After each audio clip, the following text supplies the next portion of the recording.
में एक ऐसा टीचर जरूर होता है जिससे हमें सबसे ज्यादा डर लगता है ना। और अगर हमने उस टीचर का होमवर्क ना किया हो तो वो डर दुगना हो जाता है। ऐसे में स्कूल जाने का बिल्कुल मन नहीं करता, बस ऐसा लगता है कि कहीं छुप जाओ। हमारी कहानी का हीरो एक छोटा सा लड़का जिसका नाम है फ्रांज। उसके लिए वो डरावने टीचर थे एम हैमिल। और आज फ्रांस की हालत भी कुछ ऐसी ही थी क्योंकि उसने भी अपना होमवर्क नहीं किया था। हेलो एवरीवन, मैं हूँ राहुल रावत और आज हम क्लास 12th का पहला और सबसे यादगार chapter the last lesson by Alphonse Daudet की दिल को छू लेने वाली कहानी सुनेंगे। ये कहानी फ्रेंच की उस दिन की है जो एक आम दिन की तरह शुरू हुआ पर उसकी जिंदगी का सबसे इम्पोर्टेंट दिन बन गया। चलिए शुरू करते हैं। तो उस सुबह फ्रांस स्कूल के लिए बहुत लेट हो गया था और उसे एमएमएल से डांट पड़ने का बहुत डर लग रहा था। क्यों? क्योंकि एमएमएल ने कहा था कि वो पार्टिसिपल्स पर क्वेश्चंस पूछेंगे और बेचारे फ्रांस को तो पार्टिसिपल्स का पी भी नहीं आता था। फ्रांस का स्कूल जाने का बिल्कुल मन नहीं कर रहा था। उसने तो सोच लिया था कि क्यों ना स्कूल छोड़कर पूरा दिन बाहर ही बिताया जाए। और वैसे भी दिन ही इतना सुहाना, इतना खूबसूरत था कि दिल करता था कि बस उस पल में खो जाए। मौसम वार्म और ब्राइट था, हल्की हल्की धूप पड़ रही थी, बर्ड्स चहचहा रही थी और दूर एक खेत में प्रूशियन सोल्जर्स ड्रिल कर रहे थे जैसे कोई ग्रैंड परेड चल रही हो। ये सब फ्रेंच को स्कूल से कहीं ज्यादा इंटरेस्टिंग लग रहा था, लेकिन फिर उसने अपने मन को समझाया, उसने हिम्मत की और स्कूल की तरफ तेजी से दौड़ पड़ा। उसके लिए तो ये एक बिल्कुल आम सा दिन लग रहा था, लेकिन उसे क्या पता था कि ये दिन उसकी जिंदगी का रुख ही बदल देगा। रास्ते में जब फ्रांस टाउन हॉल के पास से गुजरा तो उसने देखा बुलेटिन बोर्ड के सामने भीड़ लगी हुई है। वो बड़ा सा बोर्ड जहाँ पिछले 2 साल से सिर्फ बुरी खबरें चिपकती आई थी। फ्रेंको प्रूसियन वॉर्स की अपडेट्स, हारी हुई बैटल्स, नए नए मिलिट्री ऑर्डर्स और हर वो न्यूज जो लोगों के चेहरे से मुस्कान छीन लेती थी वो उसी बुलेटिन बोर्ड पर छपती थी। फ्रेंच ने सोचा कि अब क्या बात हो गई, पर वो रुका नहीं। उसने थोड़ा सोचा, लेकिन फिर वो अपने स्कूल की तरफ बढ़ गया। जब फ्रांस स्कूल के कंपाउंड में पहुंचा तो वो हैरान रह गया। वहाँ एक अजीब सी शांति थी। हमेशा तो स्कूल शुरू होने से पहले काफी शोर शराबा होता था, डेस्क के खिसकने की आवाजें आती थी, बच्चों की एक साथ लेसन्स रिपीट करने का शोर आता था जो गली तक सुनाई देता था। पर आज हर जगह शांति थी, बिल्कुल संडे मॉर्निंग जैसे, जैसे मानो स्कूल की छुट्टी हो। फ्रेंच को ये खामोशी थोड़ी अजीब लग रही थी, बेचैन कर रही थी। उसे ऐसा लग रहा था कि आज कुछ तो अलग है। फ्रांस डरते डरते सांस रोके क्लासरूम के अंदर गया। उसके मन में एक ही डर था कि अब तो एम हैमेल से जोर की डांट पड़ेगी, लेकिन उसे एक सरप्राइज मिलता है। एम हैमेल ने उसे गुस्से से देखने की बजाय बड़े प्यार से कहा कि जल्दी से अपनी जगह पर बैठ जाओ लिटिल फ्रांस, हम तुम्हारे बिना शुरू कर ही रहे थे। फ्रांस हैरान रह गया कि सर को अचानक से ये हो क्या गया है। फ्रांस जल्दी से अपनी सीट पर बैठ गया। जैसे जैसे उसका डर थोड़ा कम हुआ उसने आसपास देखना शुरू किया और तब उसकी नजर गई एम हैमेल पर। आज उन्होंने अपने स्पेशल ओकेजन वाले कपड़े पहने हुए थे। उनका ग्रीन कोट, फ्रिल्ड शर्ट और एक छोटी सी ब्लैक सिल्क कैप, सब कुछ बहुत सुंदर लग रहा था। फ्रेंच ने सोचा कि सर तो ऐसे कपड़े सिर्फ प्राइज डे या इंस्पेक्शन के दिन पहनते हैं, पर आज क्यों? आज तो ऐसा कुछ है ही नहीं। और फिर फ्रांस की नजर गई क्लास के पीछे और उसका मुंह खुला का खुला रह गया। वो बेंचें जो हमेशा खाली रहती थी, आज वहाँ गांव के बड़े बड़े लोग बैठे हुए थे, बिल्कुल शांत जैसे स्टूडेंट्स हो। Old Hauser, farmer mayor, farmer post master, सब वहाँ बैठे थे। उनके चेहरे बहुत उदास लग रहे थे और उनकी आंखों में गहरी उदासी थी, जैसे वो कुछ कहना चाहते हो पर कह नहीं पा रहे हो। फ्रांस की कुछ समझ नहीं आ रहा था कि आखिर ये सब हो क्या रहा है, आज सब इतना अलग क्यों लग रहा है। फिर एम हैमिल अपनी कुर्सी पर बैठे और अपनी गंभीर लेकिन प्यार भरी आवाज में उन्होंने वो शब्द कहे जो फ्रांस की पूरी दुनिया हिला गए। My children, this is the last lesson I shell give you. France के लिए ये बात बिजली की तरह थी, जैसे अचानक उसके सिर पर एक थंडर क्लैप हो गया हो। वो हक्का बक्का रह गया।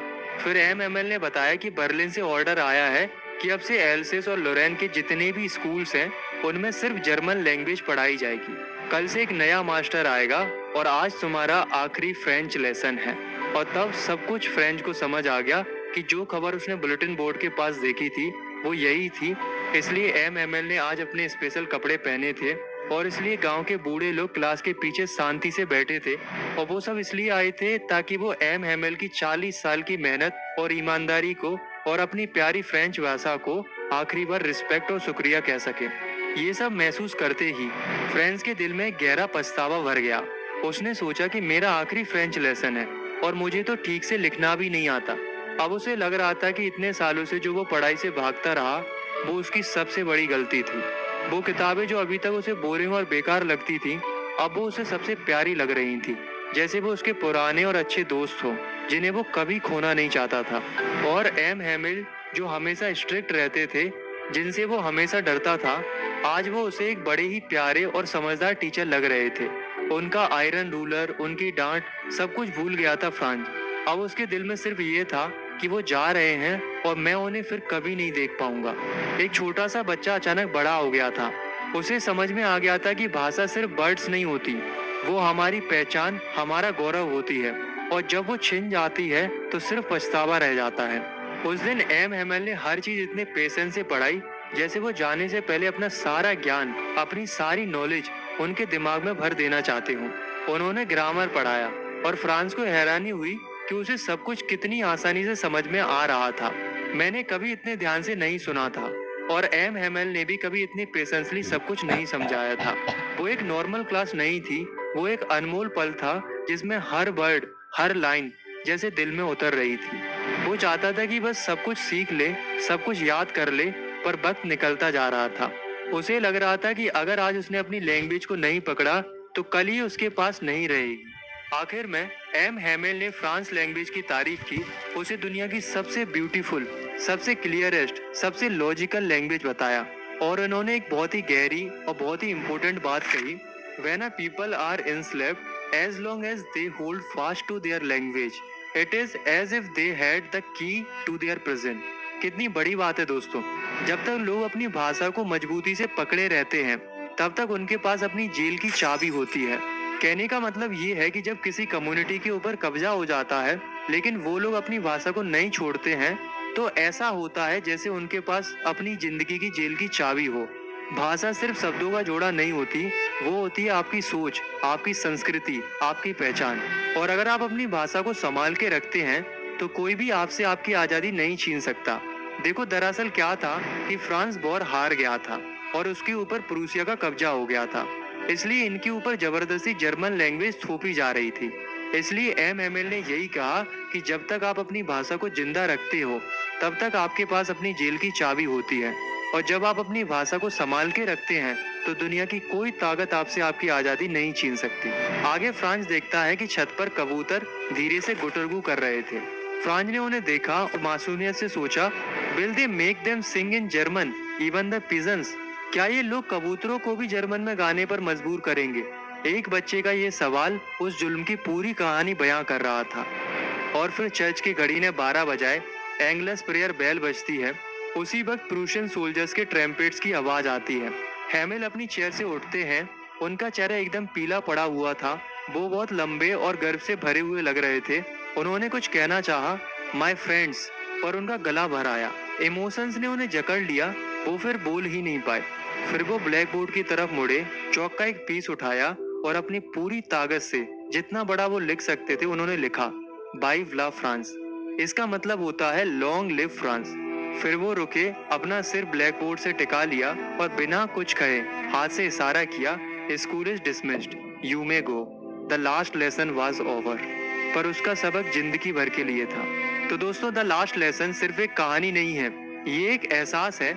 ये हमें याद दिलाती है कि हम अक्सर चीजों की, आजादी की और अपनी जुबान की वैल्यू तभी समझते हैं जब वो हमसे छिनने वाली होती है। ये कहानी है एक टीचर की, जिन्होंने अपने आखिरी लेसन में सिर्फ ग्रामर नहीं, बल्कि देश प्रेम और सेल्फ रिस्पेक्ट का सबसे बड़ा लेसन पढ़ाया। और ये कहानी है एक बच्चे की, जिसने एक ही दिन में पछतावे से लेकर अपनी भाषा से प्यार तक का लंबा सफर तय किया। तो दोस्तों, अपनी भाषा से प्यार कीजिए, क्योंकि यही है आपकी पहचान और यही है आपकी आजादी की चाबी। उम्मीद है आपको ये लेसन पसंद आया होगा। अगर आपने इस कहानी के मैसेज को अच्छे से महसूस किया है, तो लाइक और सब्सक्राइब कर सकते हो।